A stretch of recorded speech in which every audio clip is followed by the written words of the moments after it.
નમસ્કાર મિત્રો, ધોરણ 9 વિષય સંસ્કૃત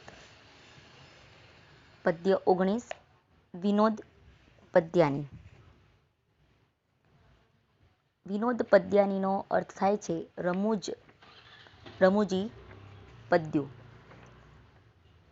અહીંયા આ પદ્યની અંદર અનેક મુક્તકો પૈકી 8 મુક્તકો આપેલા છે. મુક્તકો મતલબ કે મુક્તકનો સામાન્ય અર્થ થાય છે મોતી. જેમ એક મોતીની પણ આગવું સૌંદર્ય હોય છે, તેમ આ મુક્તકો તમે ગમે ત્યાં ટાંકી શકો છો. અહીં આ 19મા પદ્યમાં વિનોદ પદ્યો આપેલા છે, એટલે કે રમૂજ થાય એવા પદ્યો.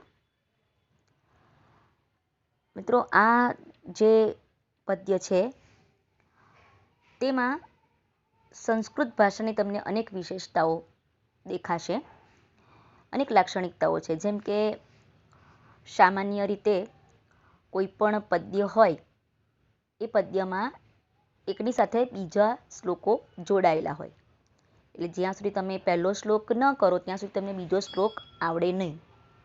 પરંતુ આ વિનોદ પદ્યાનીમાં તમે પહેલો શ્લોક કરો પછી ડાયરેક્ટ 8મો શ્લોક કરો તો પણ તમને સમજાય.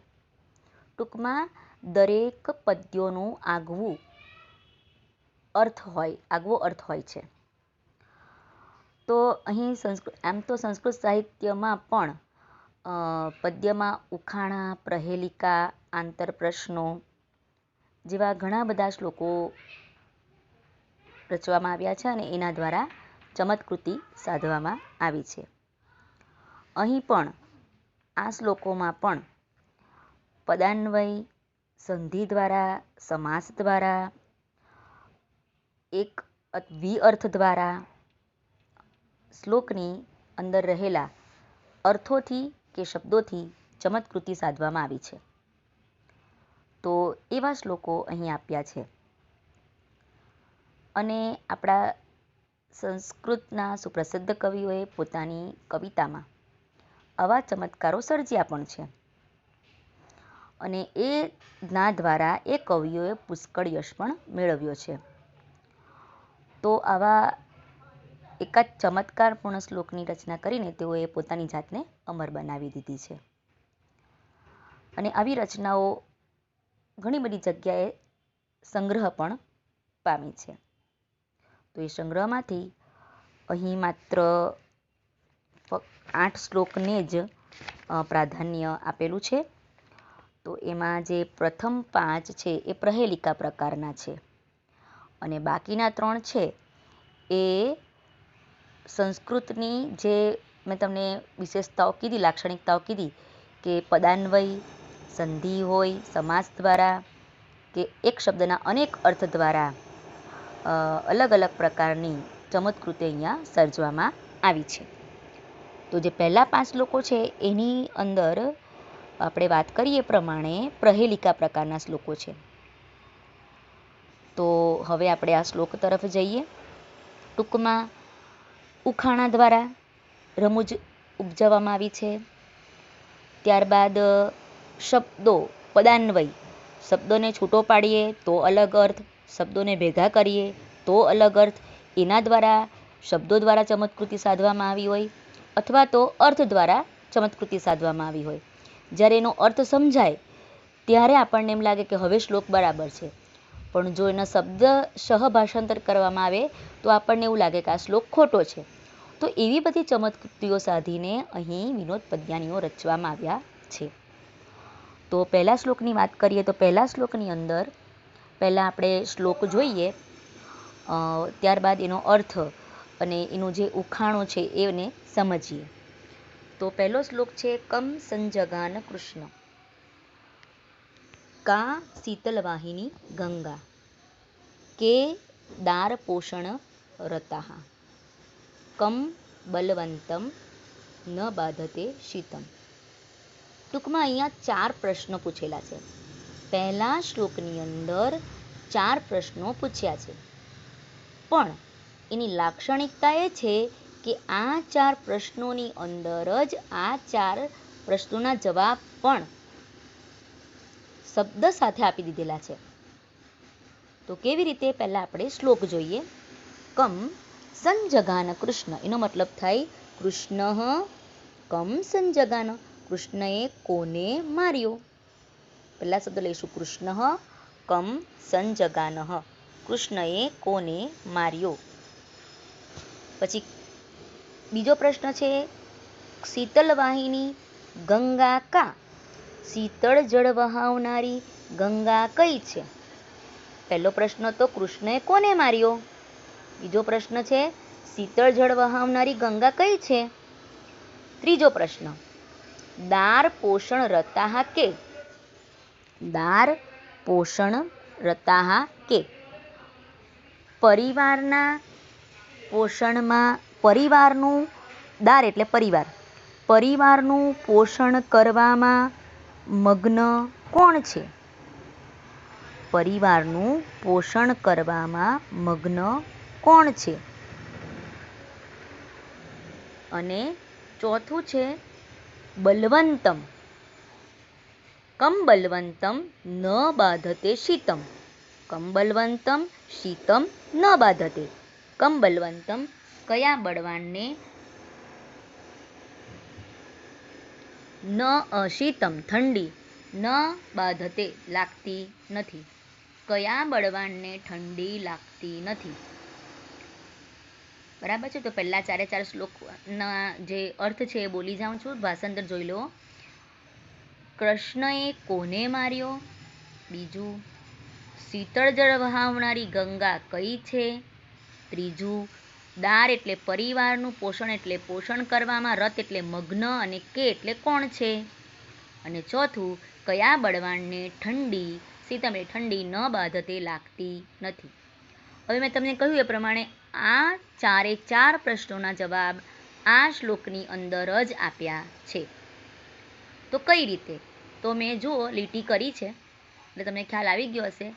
પહેલો સવાલ હતો કૃષ્ણએ કોને માર્યો. તો પહેલા બે શબ્દ મેં લીટી કરી છે. કંસ એટલે કંસને માર્યો. શીતળ જળ વહાવનારી ગંગા કઈ છે. તો કે કાશી, કાશી એ શીતળ જળ વહાવનારી ગંગા છે, કાશીમાં છે. પરિવારનું પોષણ કરવામાં મગ્ન કોણ છે. તો કેદાર, કેદાર મતલબ કે ખેતરમાં જે લોકો કામ કરે છે, ખેડૂતો. તો જો ખેડૂતો નહીં હોય તો આપણા પરિવારનું પોષણ, અનાજ દ્વારા જે આપણને પોષણ આપે છે એ પોષણ આપણે વ્યક્તિ કરી શકે નહીં. એટલે પરિવારનું પોષણ કરવામાં મગ્ન ખેડૂતો છે.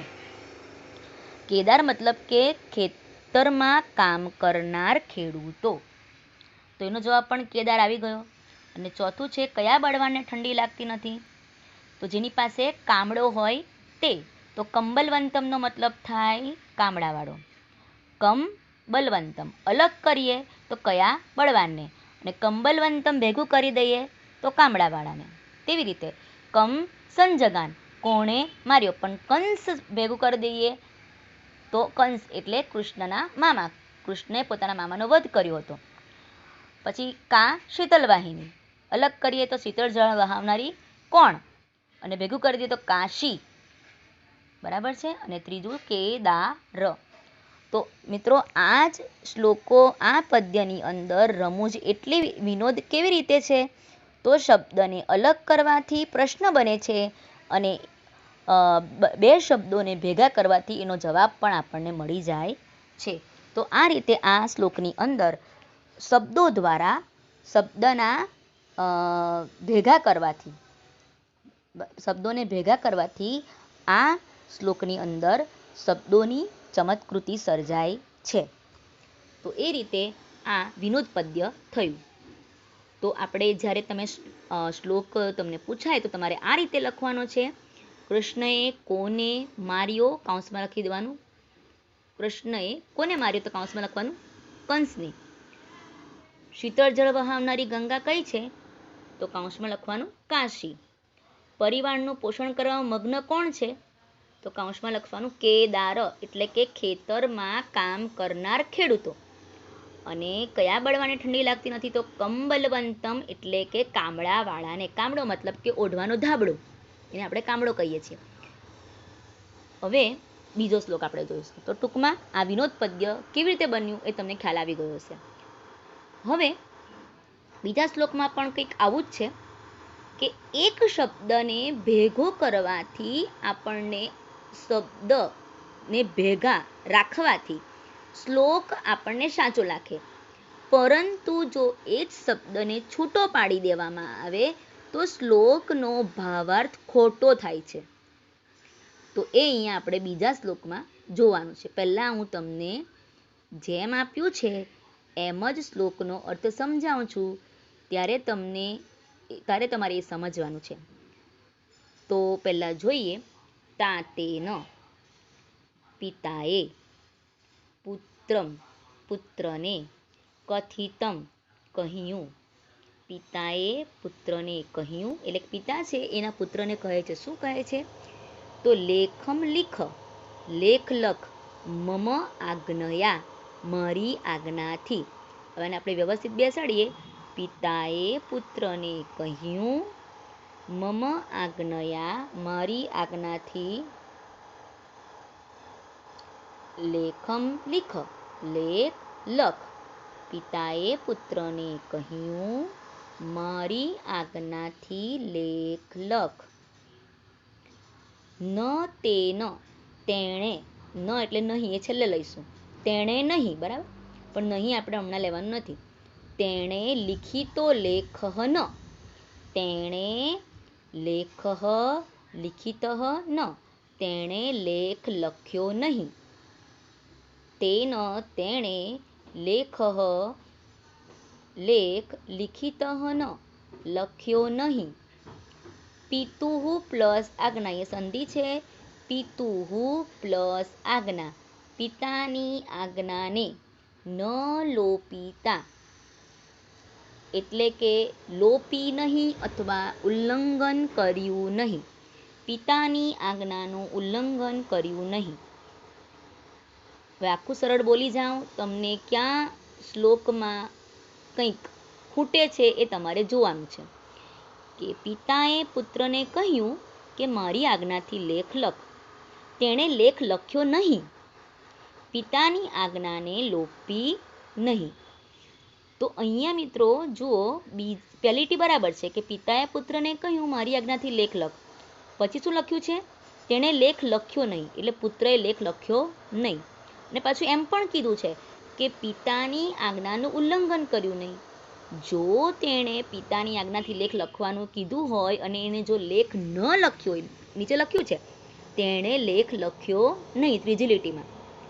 પહેલી લીટી છે પિતાએ પુત્રને કહ્યું, બીજી છે મારી આજ્ઞાથી લેખ લખ, ત્રીજું ચરણ તેણે લેખ લખ્યો નહીં. જો એણે લેખ લખ્યો જ ન હોય તો એણે પિતાની આજ્ઞાનું ઉલ્લંઘન કર્યું કહેવાય ને.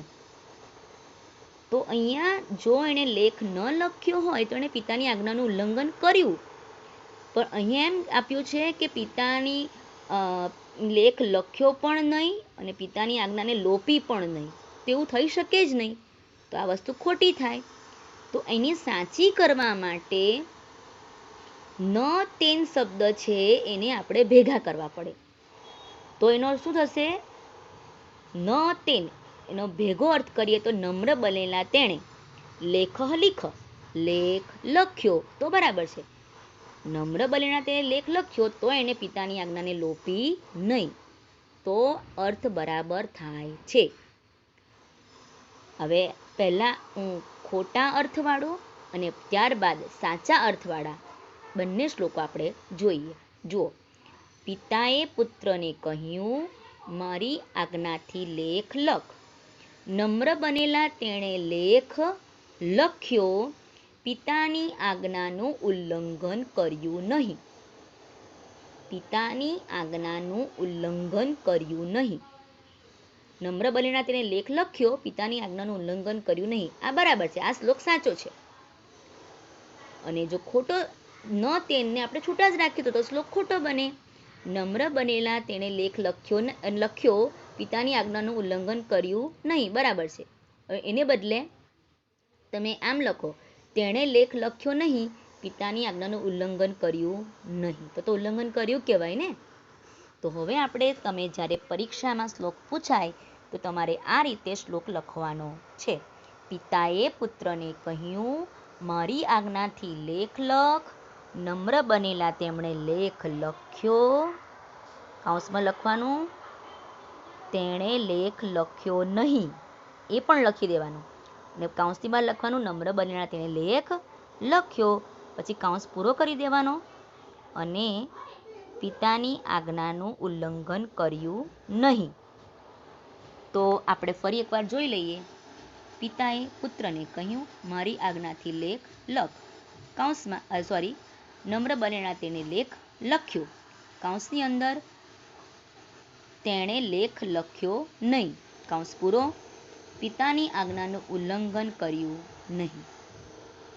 તો આ બે શ્લોકના આ રીતે મિનિંગ કરવાના છે. ટૂંકમાં પહેલા શ્લોકની લાક્ષણિકતા એ છે કે બે શબ્દોને ભેગા કરવાથી આપણને પૂછાયેલા કોયડાનો ઉત્તર મળી જાય છે.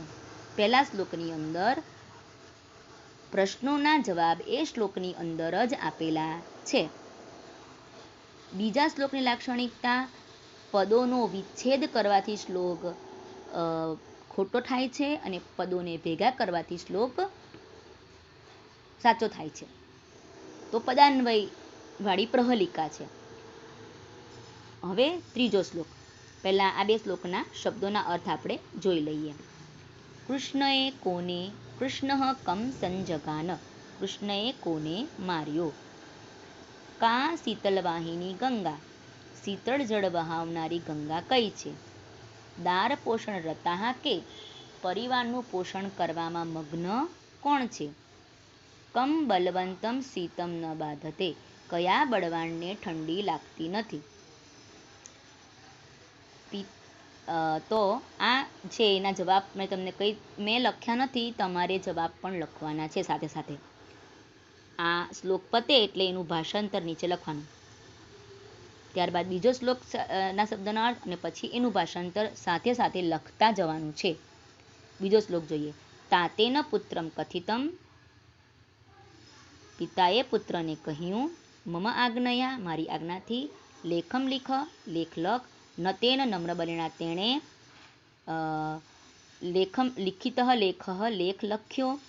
પછી કૌંસમાં તમારે જાતે લખવાનું, તેણે લેખ લખ્યો નહીં. પિતુઃ આજ્ઞા, પિતાની આજ્ઞાનું, ન લોપા તો ઉલ્લંઘન કર્યું નહીં. પિતાની આજ્ઞાનું ઉલ્લંઘન કર્યું નહીં. તો આ રીતે આ બે શ્લોક તમારે લખવાના છે. તો આ બે શ્લોકો તમારે શબ્દના અર્થની નીચે એનું ભાષાંતર પણ લખવાનું છે. આ બે શ્લોકમાંથી થોડા પ્રશ્નો પૂછાઈ શકે એમ છે. કંસઃ કહ જગાનઃ, કંસને કોણે માર્યો. તો કૃષ્ણ. જવાબમાં આવશે કૃષ્ણ. બીજો સવાલ છે, કેન કથિતમ પુત્ર લેખ લીખ ઇતિ, એટલે કે કેન કથિતમ, કોણે કહ્યું પુત્ર લેખ લખ, એવું કોણે કહ્યું. તો આવશે તાતેન. એનો જવાબ આવશે તાતેન. પછી બીજો પ્રશ્ન છે, પુત્રેણ કસ્ય આજ્ઞા ન લોપિતા, પુત્રએ કોની આજ્ઞાનું ઉલ્લંઘન ન કર્યું. તો પુત્રેણ કસ્ય આજ્ઞા, તો પિતાની આજ્ઞા. પિતા માટે તાત શબ્દ છે. પિતા માટે પિતા શબ્દ પણ છે, પણ પિતા શબ્દ લખો તો તમારે આકારાંતની વિભક્તિ મૂકવી પડે. જે આપણે સ્ત્રીલિંગમાં શીખ્યા છે, પિતા એ પુલ્લિંગ છે એટલે એ લખાશે નહીં. તો તમારે સામાન્ય શબ્દ, સરળ શબ્દ લખી દેવાનો, તાત. પુત્રેણ તાતસ્ય આજ્ઞા ન લોપિતા. અને પિતાનો અર્થ લેવો હોય, પિતા શબ્દ લખવો હોય તો પિતુઃ લખાશે. પુત્રેણ પિતુઃ આજ્ઞા ન લોપિતા. તો આ ચાર પ્રશ્નો તમારા 3 પ્રશ્નો તમને આ બે શ્લોકમાંથી પૂછાઈ શકે. હવે થોડા સંધિ પણ હું તમને કહેતી ગઈ છું. પહેલી સંધિ જે છે એ મમાજ્ઞયા, તો મમ પ્લસ આજ્ઞયા, મમ પ્લસ આજ્ઞયા. બીજી સંધિ છે પિતુરાજ્ઞા, તો પિતુઃ પ્લસ આજ્ઞા. પિતુરાજ્ઞા તો પિતુઃ પ્લસ આજ્ઞા. તો આ રીતે સંધિ આ બે મહત્વની છે તે અને આ સવાલના જવાબ. હવે એના પછીના શ્લોકો આપણે હવે પછીના વિડીયોમાં જોઈશું. અસ્તુ.